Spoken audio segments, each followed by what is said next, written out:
Welcome to Home Cinema and Tech Review. In this video, I am excited. This is my first Fresnel UST ALR screen test in specially new studio. So a couple of excitements is happening in the same time. I am filled up.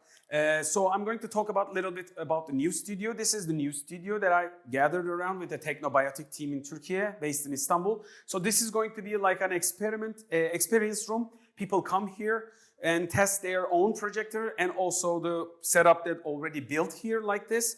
So still there needs to be like screen adjustments, height adjustments, some speaker placement. There will be a lot of brands here. Valerian has sent me the Valerian projector for me to review, and Valerian probably will be here for people to test.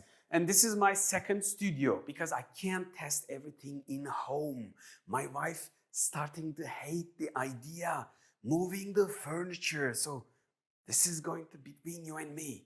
So I have to, with the jokes aside, my wife just really was patient with me last couple of years. So I didn't want to push any furniture at home. I didn't want to change anything. So I create a cozy setup that I can review some stuff, but not everything. So this is going to be the third studio that I got, my home, my first studio, and this is going to be second. So 3 different places. You're going to see different reviews.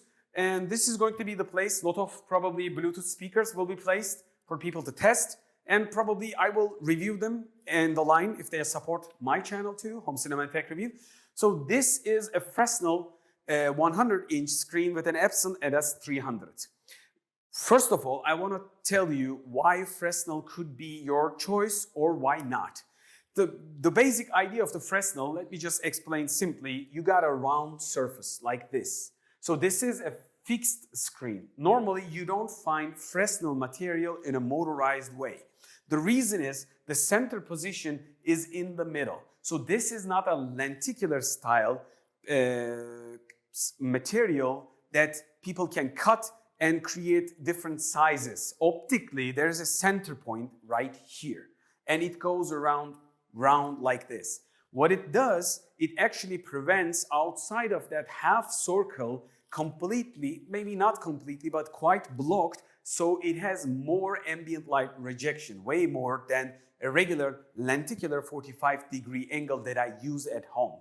The advantage of regular lenticular 45-degree, let's just roughly speaking, a degree fixed or motorized ALR screens, their side angle is better than these. So I'm going to walk around to the side angle and I will show you what's happening. But as you can see, huge window here, huge amount of lights, and you're seeing me in this room setup. This is a lit environment where I don't watch my TV. This is quite a bit of lit room with a lot of spotlights.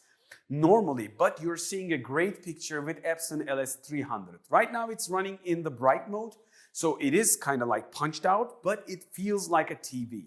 You can't get the same level of contrast and ambient light rejection with the lenticular screen, but they will have better side angles. What I mean by side angles is, right now this is the place where you can easily watch, just like a TV, okay? When I move one step, I lose 10% roughly. And when I move again, another 10%. So here, I've lost 20%, maybe even more.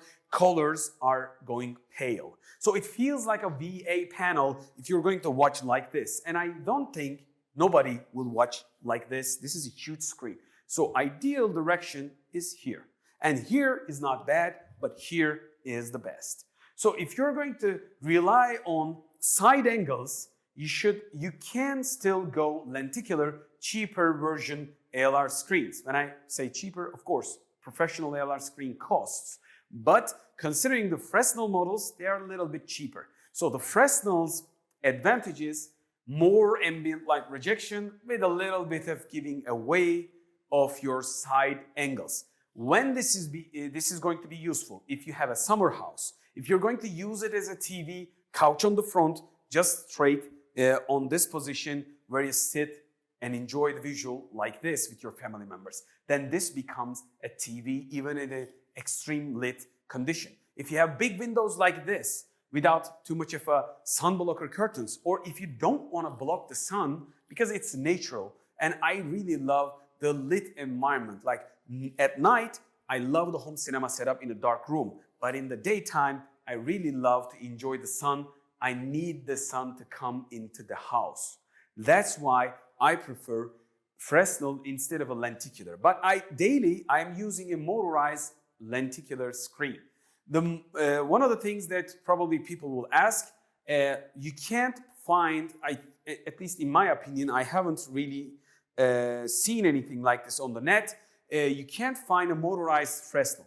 Fresnels are basically fixed. The reason is the optical center is in a fixed spot. So you need to put your projector in a place, fix the screen in a place for perfect alignment. Other than that, you're going to lose the angle.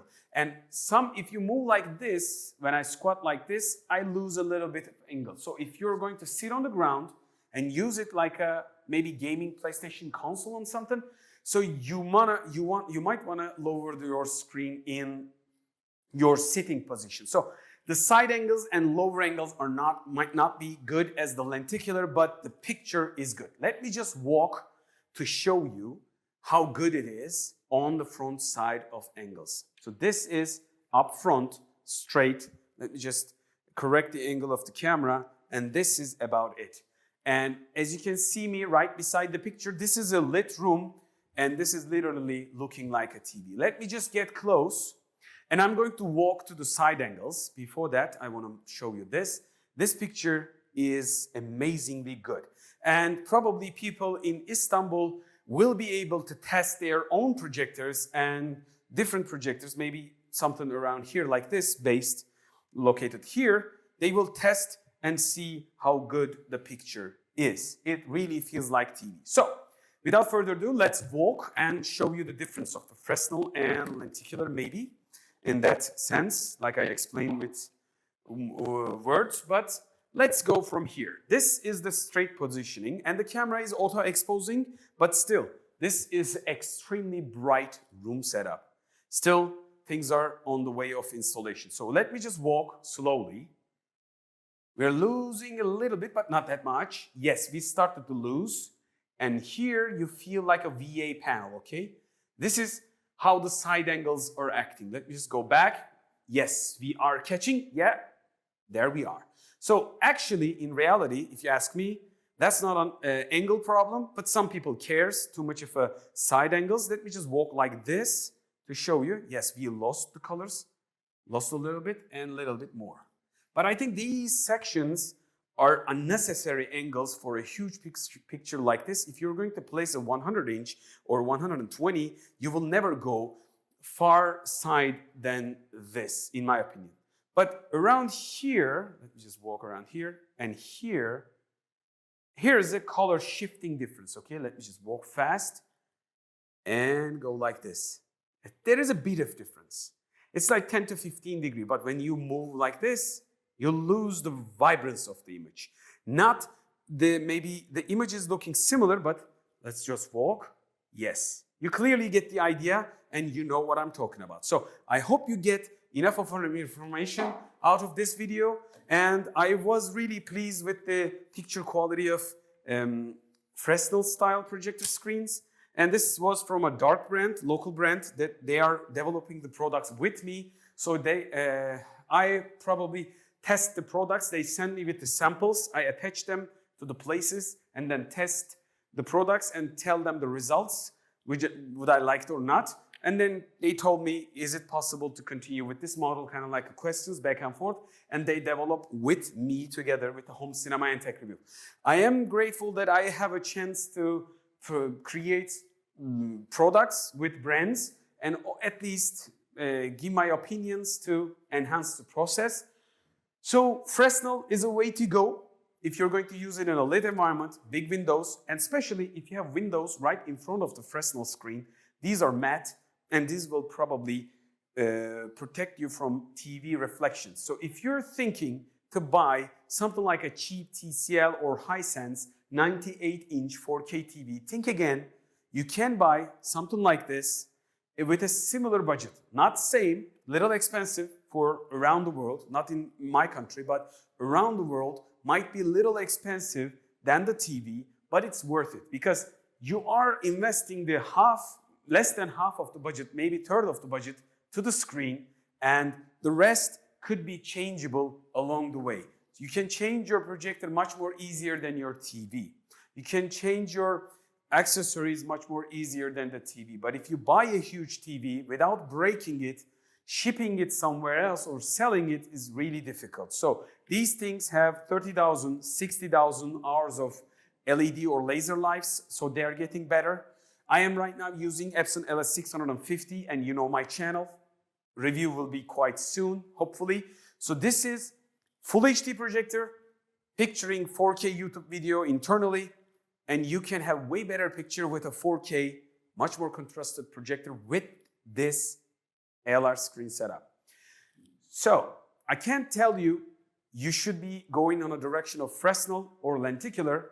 My personal use is lenticular because I love motorized. And if you have the budget, go motorized because it will give you the versatility to close it down that is more suitable for ladies. But if you're going to have a fixed place, then if you're okay with your lady, house lady is okay, you're okay, everybody happy, so you can go with 100, 120 Fresnel ALRs like this. They will prevent more light compared to lenticulars, but lenticular is still quite good.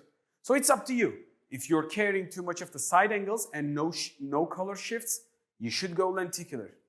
But I think I wasn't expecting this much of a quality before because this is my first time to really, on a big scale, see it on my own setup. Other than that, I've seen different products, different projectors on the fairs, but this was the first time because I've tested small pieces of these samples, but I haven't seen something like this fully, and I am glad I did. So if you're in Turkey, based in Istanbul, you might want to check out the Technobiotics' new experiment room, and you might have a glimpse of a home cinema and tech review. Until the next video, don't forget to like, subscribe. If you learn anything, just say hi, because YouTube loves comments, and support the channel. Until the next video, bye from Home Cinema and Tech Review, and hoşça kalın from Turkey. And let's go even closer before finish the video. Ooh, that's a good picture in a very, very lit environment. Bye.